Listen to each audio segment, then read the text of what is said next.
What's going on, guys? This is Rob. If you guys enjoy my content, make sure you hit the subscribe button and make sure you hit that little bell so you never miss out on my sexy voice.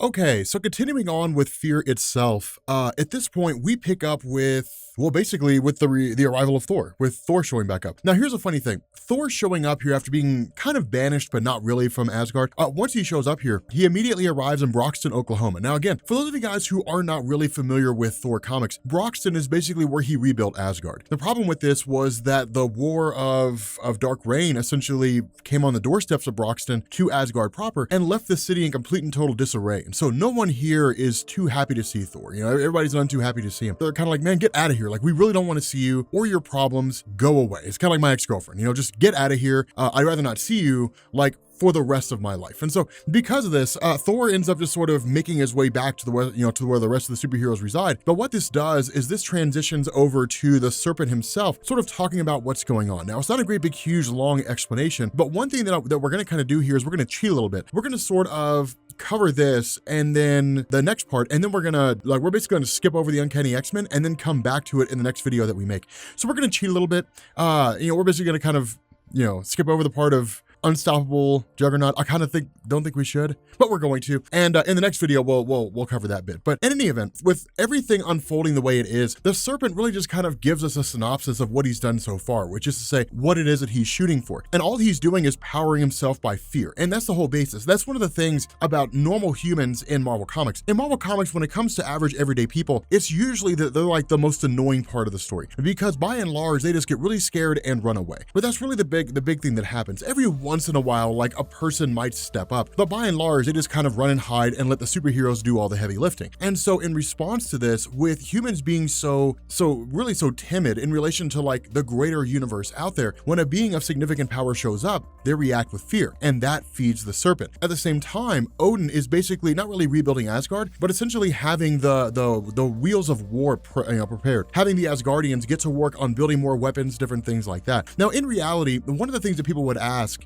is, why aren't the dwarves doing this? And in truth, is probably just to kind of push the story. The dwarves were really some of the greatest, weapons masters in the entirety of the Marvel universe. I mean, that includes like everybody. The dwarves make some of the best weapons. And so where Odin is going through and creating weapons similar to that, this is an Asgardian war. So it makes sense that Asgardians would be the one to build these things. And so that's really what's kind of going on. Now, at this point, we transition to the aftermath of the death of Bucky. And it's kind of a cool thing because we end up meeting up really with classic Nick Fury. Now, of course, classic Nick Fury is always alive because he's classic Nick Fury. Why wouldn't he be? But the question sort of asked, what is this happening here, and what's this Serpent being that Bucky had basically talked about? Thor arrives and chimes in and simply says the Serpent is a being that really only Odin knows about and is known about for quite some time. Now, something I want you to notice here is that Thor just kind of takes it with a grain of salt. He just sort of throws it out there because by this point it's to be expected, especially when you're Thor and you're dealing with things like this. It's par for the course. Odin doesn't tell the Asgardians everything, and it kind of makes sense because the Asgardians are like children for Odin. You don't tell your child everything because your child doesn't need to know everything. And so it's much the same way when it comes to Thor and Odin and the rest of the Asgardians. Odin houses a lot of secrets, and those secrets are really just his to keep and to let them out if time permits or if he wants to. And so with a situation like this, Thor knows enough to know the Serpent is a very, very old enemy of Asgard, but that's really about it. But the bigger thing he hits on here is that the Serpent is fighting with the full might of what's basically Asgardian power behind him. The longer he stays here, the more people are terrified, the more powerful he will become until eventually he returns to 100% full strength. And when that happens, it's going to be difficult for anybody to win. And so what we end up doing is basically picking up with Steve Rogers. He's kind of been kept in the background the whole time, and he's brought back out, basically redons the Captain America uniform, and it's business as usual. Now with him, it's kind of chiming in and saying, look, okay, where do we stand with everything? And he's given the whole rundown of everything that's happened so far. But Steve Rogers' response is, okay, well, we have to act. We have to do something. If we do nothing, the Serpent will continue to get stronger. The Serpent's power developing and expanding is not a result of the action of the Avengers or the superhero community. It's a result of fear. So if they do nothing, they'll basically be sitting on the sidelines while the Serpent gets more and more powerful. Because of this, with the Serpent drawing his energy and feeding on it more and more, ultimately he finally reaches his quote-unquote final form, if we had to give it that depiction, and it's basically a very young guy. And so it's kind of cool here because this dude is wielding an insane amount of power. I mean, it's crazy how much power he has. To give you perspective, when Captain America alongside the mighty Avengers and the what's left of the regular Avengers, when they all show up here, they're basically doing their best to fend off as best they can, but they don't really stand much of a chance. Now, for a second, I want to sidetrack and I want to pick up with Iron Man. Now, Iron Man being here is actually kind of funny because he shows up to like the old ruins of Asgard, what used to be Asgard in Broxton, Oklahoma, and summons Odin. Now, that's one of the important things to bear in mind here. In Marvel Comics, it's entirely possible for anybody on Earth to contact Odin. Whether Odin will respond or not is totally up to him. That's one of the things to bear in mind. The idea of Earth, of Earth kind of being divvied up among these various deities, more or less, these godly beings, is somewhat of a misnomer. All the various godly beings that exist in real world religion exist inside the Marvel Universe, and you could talk to any of them. I mean, you can try to contact any of them. You can contact Zeus, you can contact Odin. If they want to listen to you, if they're willing to give you, any measure of attention, if they'll give you an audience, they'll listen to you. If not, then they won't. And so in this instance, Iron Man shows up and just screams out the name of Odin. And basically what happens is he gets drunk and then starts yelling at Odin. That's basically what happens here. It's kind of interesting because in order to get the attention of Odin, it's not really a sacrifice. It's not like you have to go to an altar, sacrifice a goat, and then, dance around 9 times, say a prayer, and then Odin will respond. It's one of these things where it's like, if you're worth listening to, then Odin will listen to you. And where Iron Man starts talking to Odin, it's kind of interesting because his response is, I didn't actually expect you to answer. But the funny response that Odin gives Iron Man is basically saying, but like you're a friend of Thor. Like you are one of Thor's teammates as part of the Avengers. It's the only reason why I'm talking to you right now. And so it's interesting because with Tony Stark basically being drunk and just yelling at Odin, one of the, what he starts to talk about is the idea of how Odin is leaving the entirety of Earth's superheroes to fend for themselves. And Odin interprets this as Iron Man saying, I want you to give us your armies. Like I want you to give us Asgardians to fight on our behalf or to fight alongside us so we can protect the Earth. But Odin's interpretation is entirely wrong. And Iron Man picks up on this when Odin's just kind of like, look, this is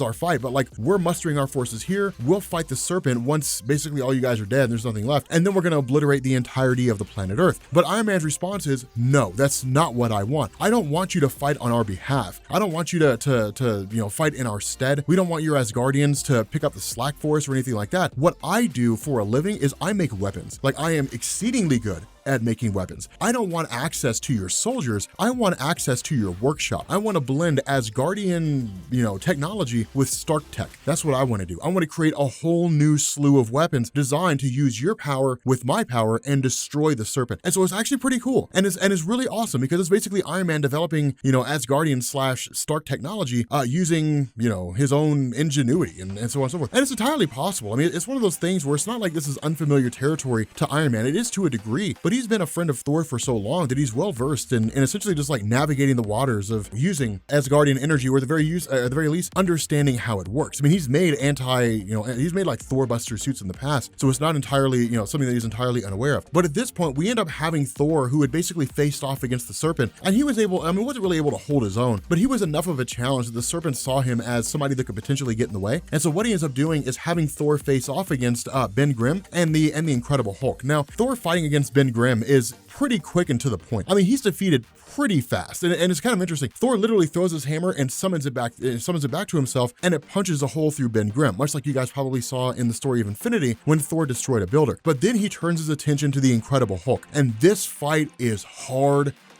I mean, it is an absolute brutal, intense fight. I mean, it's balls to the wall, and it's cool to see because with these two guys, tearing through each other, it's literally blow for blow, punch for punch, hit for hit. But one of the things that Thor says, and this is a very, very big thing, one of the things that Thor says is, I can't beat you. Like, I know for a fact I've never been able to beat you. And the Incredible Hulk's response is, I always knew that. Like, I always knew that was the case. And that makes sense. I mean, the Incredible Hulk's strength is limitless. Thor's strength is not. So just by logic and reason, we know that Thor would not have been able to defeat the Incredible Hulk. I mean, in my mind, I think it really comes down to the Superman versus Incredible Hulk style fight, right? Like, that's one of the big debates. Can Superman beat the Incredible Hulk? Yes, unless the fight goes on long enough, and then the Incredible Hulk will just be too strong for Superman, and then Superman will be defeated. But like at the outset, maybe he can, maybe he can't. I don't know. It's probably a wash. I don't really care enough to argue the point. But with Thor, it's much the same way. If Thor nips it in the bud right off the bat, maybe he can win, maybe he can't. I don't know. It's a crapshoot. I mean, there's been fights where Thor's won, there's been fights where the Incredible Hulk's won. It really just comes down to which character you like the most. But at the end of the day, with this battle between the two, again, this is also taking place at the same time that everything's going on with like the Serpent and with Captain America and so on. Now, this is kind of a big moment here in Fear itself. And the reason why is because when the Serpent finally arrives, when he basically, picks up on the scene, you have like the Avengers, Spider-Man, Spider-Woman, all that kind of stuff, Luke Cage and so on, who try to combat him, and they all get dealt with quick, fast, and in a hurry. I mean, they're taken out right off the bat. They're not killed. They're all just basically knocked out right off the bat. And in turn, Captain America throws his shield to the Serpent, and the Serpent breaks it in half. Now, this is a very, very big thing, because the only time we've ever really seen this happen is one, if it's a person with reality warping powers, or two, Thanos with the Infinity Gauntlet. We've never seen a person by sheer strength alone shatter the shield of Captain America. That's never happened before, and that's a pretty big deal. The problem with this is that in reality, the event of Captain America's shield being shattered the way it was during Infinity Gauntlet really kind of overshadows this because the event was so significant. But essentially what's going on here is the Serpent has single-handedly dismantled the entirety of the superhero community. And this is kind of etching in stone that when the Incredible Hulk's knocked out into space by Thor, when he's sent flying, into the atmosphere and falls back down again, that it's really a stopgap measure. That's all this has ever really been, a stopgap. These guys are nothing more than just, bubble gum on a leaking wall. Sure, it stops it temporarily, but it's only a matter of time before the pressure builds up and that bubble gum gets blown out of the way and that small leak turns into a full-blown flood. So that's exactly what's happening here. They're just kind of in the way at the moment. They're really more of a nuisance than anything else. And that's basically what happens. Captain America chiming into Hawkeye, basically saying like, we have to stop, we have to stand down. And when the question is asked why, Captain America says, because we're gonna lose. Like, look around you at everything you've seen. Like, Thor's defeated, the Avengers are getting wrecked to pieces. The Incredible Hulk is a bad guy, Juggernaut's a bad guy, the Serpent shattered my shield with his own bare hands. Like, we're facing off against a force we could not possibly hope to defeat on our own. And so it's not very often you see Captain America do that. In fact, I've only ever seen Captain America turn tail and run twice. This is one of those times. The second time was Age of Ultron, when Ultron raised the entirety of Earth and Captain America had just kind of given up. He was like, there's nothing we can do, until he realized, he thought of Dr. Doom's time platform. And so, with those things in mind, Fear itself is an amazing story because it's basically like pushing the superheroes to the brink. It's presumably the end of all things. But with that being said, guys, we're gonna bring this video to an end. If you are new here to Comics Explained, make sure you guys hit the sub button to become part of the Rob Corps. If you guys enjoyed this video, make sure you drop a like, and I will catch you all later. Peace.